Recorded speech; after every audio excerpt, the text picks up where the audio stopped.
So we've got Cloud Nero on the offside and Nero on the near side. Nero I bought for myself. I went to see him and I don't normally, if something I can't prove then I can't, I wouldn't say, but this horse had already been trained by somebody, and it doesn't matter who, and it was given back to the lassie with a piece of alkathene pipe, i.e. blue water pipe, and she said if he's naughty just show that to him. Yeah, I'm not saying she said hit him with it, she said just show that to him, but obviously that's not how we do it. So what I've had to do is, I mean the woman was quite open and said, you know, it's when the lady give him, just show him that if he's, you know, I think she said give him a tap with it, but show him that and he'll behave himself. But he was absolutely too much horse for the lady in my opinion. In actual fact, underneath all he's a lovely, lovely horse. But of course he's learnt his own strength and he would barge and bully. You'd have to constantly feed him tidbits. Loading him was an absolute, you know, definitely an absolute nightmare, but it was a big task to load him. But to load him, I took up to collecting him was a cattle box. Now the reason I took that, cattle or horse, the reason I took that, it's nice and square right across the roof. It's a bit wider than the, you know, a normal trailer, and there's quite a bit of room in there for him to. There is a partition in there as well, so we got it all ready for him, comfortable. We had, you know, his water on board to travelling. We had access to the door to do all that. But to get him just to load, he went ballistic when he was in. So I had to get him through the little door and just talk to him and calm him down a bit, and then we could shut the back up.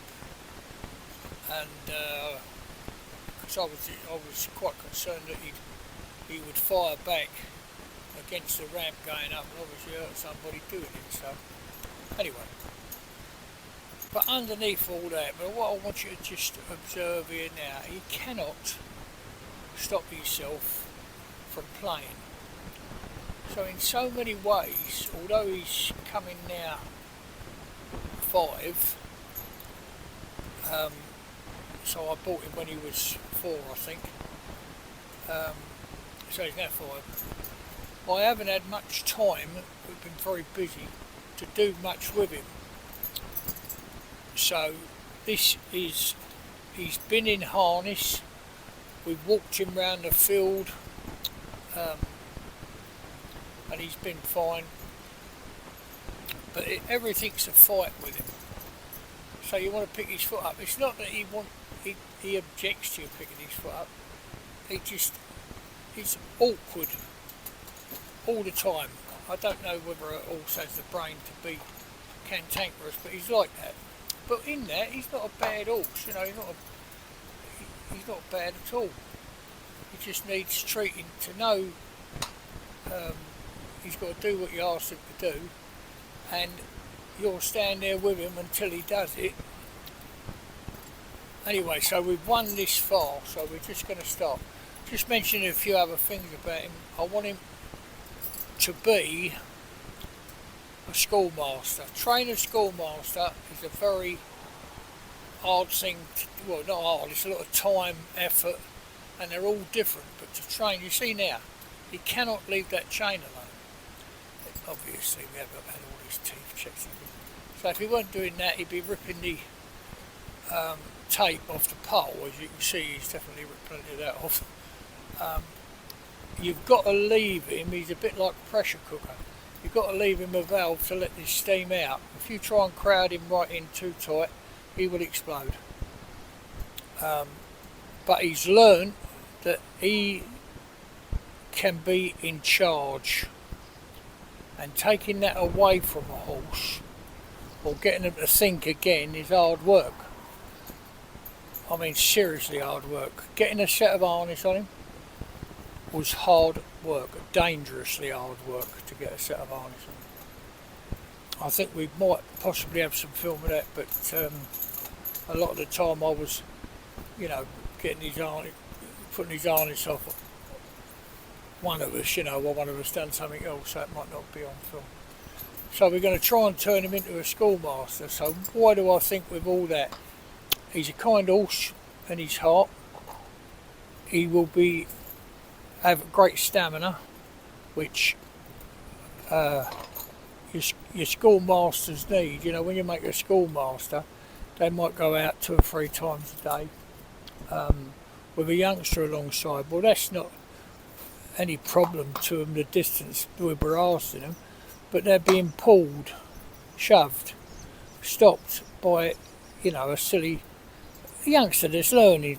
He's a little bit silly up the side of him, and he stops when he thinks he will, and that type of thing. So, but I know that this horse will, well, I think that this horse will make it. Now, another interesting thing is he's a gelded horse. So is this horse, Cloud. He's gelded. But he's kept his colour, Cloud. He's pretty black. He's quite dusty there, actually. And this horse has gone brown all over. Now, that's due to castrate. When you castrate, and they will lose their colour, in my experience. I don't know whether there's any scientific facts to back that up, but anyone I've ever read of them, when they're cut, they will lose their colour. And out in the States, they have black Percherons out there, and they use I don't think it's a spirit dye. I think it's a water-based dye, but the same sort of thing you'd stain level with, and they put that over their horses.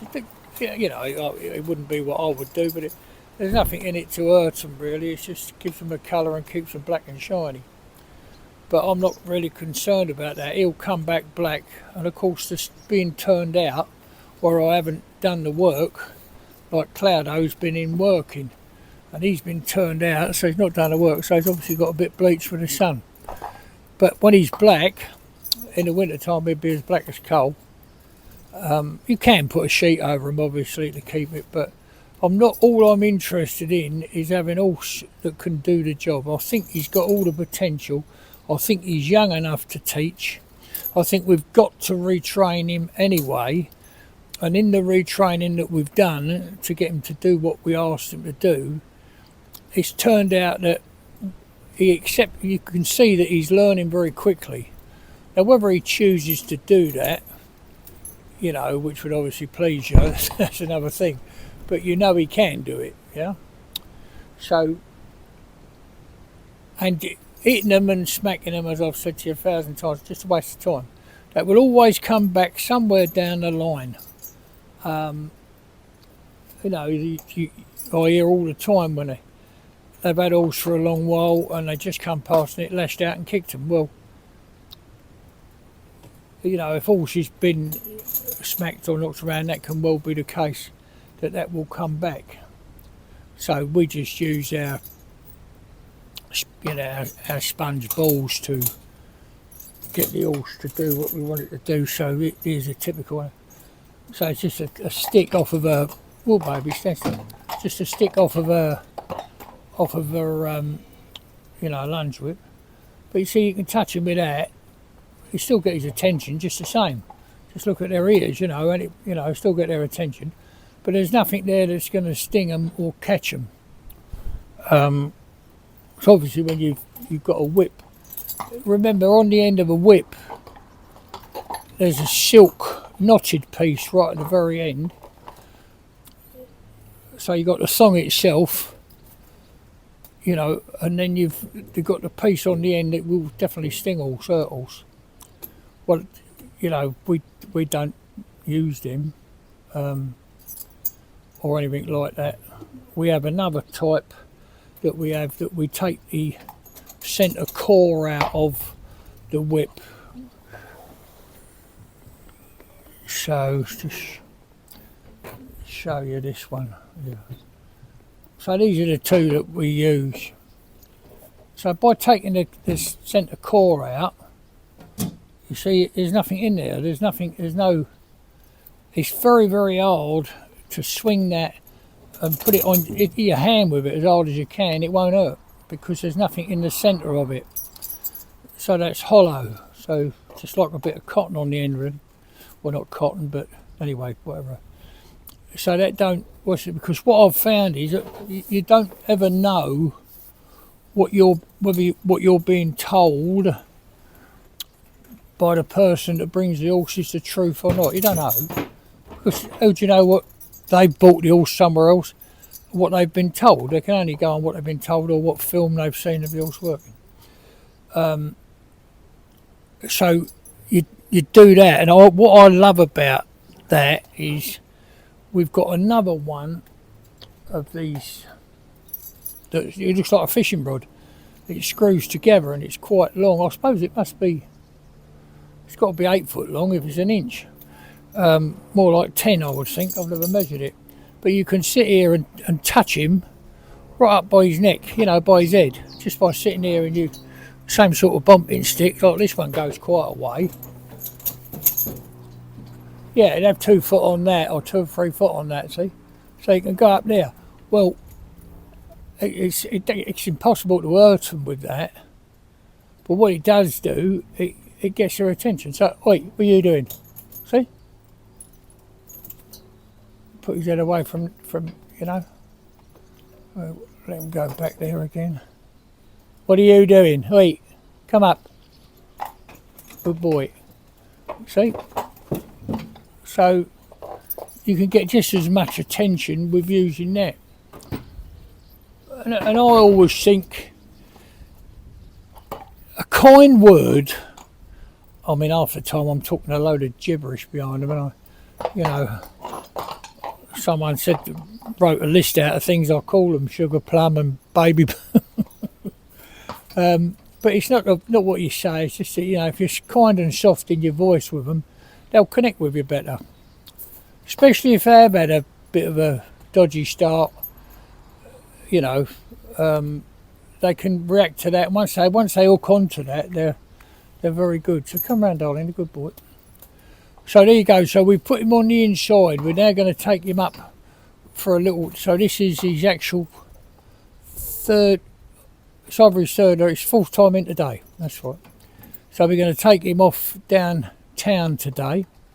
So he's been round the village. He's seen some traffic.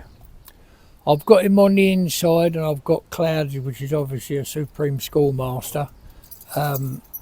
He'll look after him and protect him, and be right up against traffic, and show him that there's nothing much to worry about. But all the time we've been talking, constantly he's got to be doing something. He just cannot stop.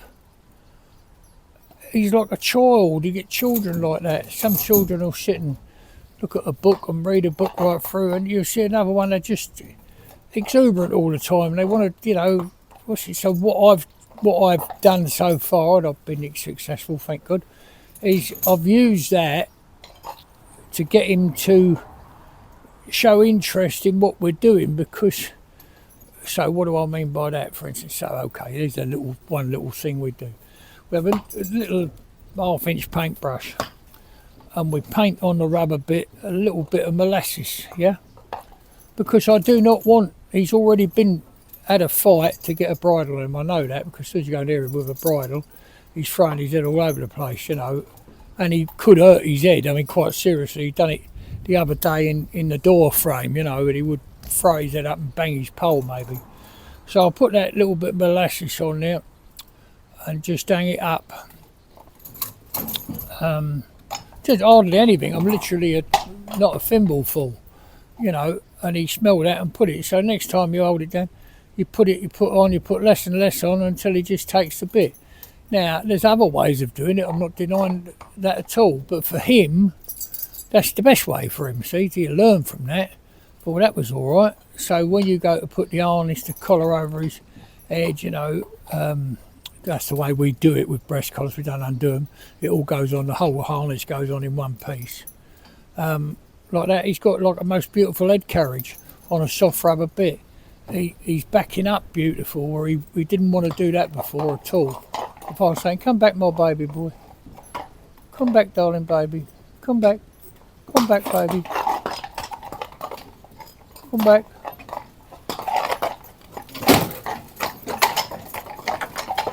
Ah, that's my boys. So, you know, now if you look at Cloud is a more mature horse. We can't find out exactly. Well, obviously it's not my horse actually, it belongs to a friend of mine, Cloud. You know, a very good friend of mine that had a bit of an accident, and we sorted Cloud's half of the problem out, but it had damaged his shoulders so much he had to have a couple of years off. So he ended up staying here. Now he's become a permanent resident now. Comes down here to drive him. So, yeah, so if you look at him, it's funny how he's kept his colour. Still a gelding, but he's kept his colour. Yeah. And he's lost his colour to the extent he's had. When you see him in the winter time together, they're both black as coal. I mean, seriously black. Even that tiny little red fleck in the end of their mane. I can't honestly say that Cloud's ever had that. He's right to the tip of his mane. He's black. So there you go. That's Nero. We hope just a short little film to introduce you to him, and we'll keep you up to date as his progress goes. So today's his first big adventure. The other things he's done is we've just let him go alongside Cloud, yeah, and let Cloud do everything. So like now when I back him up, Cloud will come back better. And then this one, you know, you have to send him a note and a text, you know, but he's there, like, come back, darling baby. Come back, my sugar plum. Come back. Come back, baby boy. Come back. Come back. Come back. Come back. Come back. But see, we're not pulling hard on his mouth or anything like that. Nice and gentle, soft rubber bit like we use. Although Cloud's got Liverpool cheek pieces, we don't use any of the cheek piece, only the ring itself. But with Cloud, if you put those green guards on that you can see on Nero, come over now, he's got them green cheek guards, yeah, rubber guards. They're only rubber guards. He has your reaction to them, and it takes all the pigment out round his lips, you know. Don't affect him. The vet said no, nothing, you know, nothing at all. He said it's just a reaction he's got to it. It don't leave any rash, it don't leave any sores or anything like that. So we just put him in a Liverpool there, because he's got that little bit just to stop it being pulled through his mouth. It's got a little bit bigger ring on it, it's got a shank on it, so it just stops him getting pulled through his mouth. But we never use it anymore. We could put him now, I suppose, in. We ordered some more with a bigger ring on them wendering bits. You can order them with a bigger ring. So we got one with a bigger ring. We just, you know, never get round to changing it. But yeah, so there you go. So that's Nero. He's 5-year-old now. Look, baby, just over 5 and a couple of months. He's got a loose shoe. So as soon as he's shod, we're just going to just wait for the farrier now, and then he'll shoe him, and then probably tomorrow will be his maiden voyage down into the town, you know. Now some people say, I can't believe he's only been in 4 times. It's the way the horse is, you know, it's just the way some are. And as I've tried to explain to you, that perhaps he hasn't had the best start, and now he's getting a bit of kindness, but it's very hard to do the kindness and get him to listen to you at the same time. So you've got to have discipline, all horses have, obviously. You can't leave it up to them, can you, to walk out in the middle of bloody traffic. They wouldn't stop at a junction, wouldn't they, or anything like that, or if there was a cyclist coming up by the... So you've got to have some control over them, but that don't have to be done in that way. You know, so it's quite a difficult one to do. But we're definitely breaking ground. He's taken it to this nice. So we'll see you in the next video. So Nero, the new schoolmaster. I'm not saying now, make no mistake, I'm not saying he'll make the grade, because he's got to stop doing all this nibbling, biting, chewing, picking up, playing with cloud. He's got to stop all that and concentrate on what he wants to do. You know, what I want him to do, you know, and pay attention. Well, that will come or it won't, you know. So it could be a brilliant horse to ride, drive anywhere, but a schoolmaster is quite a different thing. I mean, those that you follow us that see Cloud and what he copes with, and when I can talk to him and just tell him to come back, lean over, do this, hold up, you know, but well, I don't really have to speak to him now. He does it without me saying. He knows exactly what's required. But he had that sort of brain that was receptive. Well, his brain must be receptive because he's looking all the time to play, to do, to pick up this, you know. If you had him in like a child in a room full of toys, he'd be the one that goes from one to the other. It would be just a giant, great big mess. But you've got to use that inquisitive nature to bring out the side we want to bring out. Where he's got, when I speak to him, he does what I ask him to do. Never what I tell him to do, what I ask him to do. He do that because I've asked him, and that's as much reward as he wants, you know, for doing it. So he does his job well, you know, and that's it. And I think he'll make it, because this is stopping. I'm glad it is. See that tape going around that pole's ever so expensive for stuff we use. It's about 18 quid a roll. Well, he's pulled 2 or 3 of them off so far. But there you go. So that's Nero and old Cloud the schoolmaster. Walk up, boys, a little bit. Come on. Walk up. Come on. Whoa. That's good. Very good.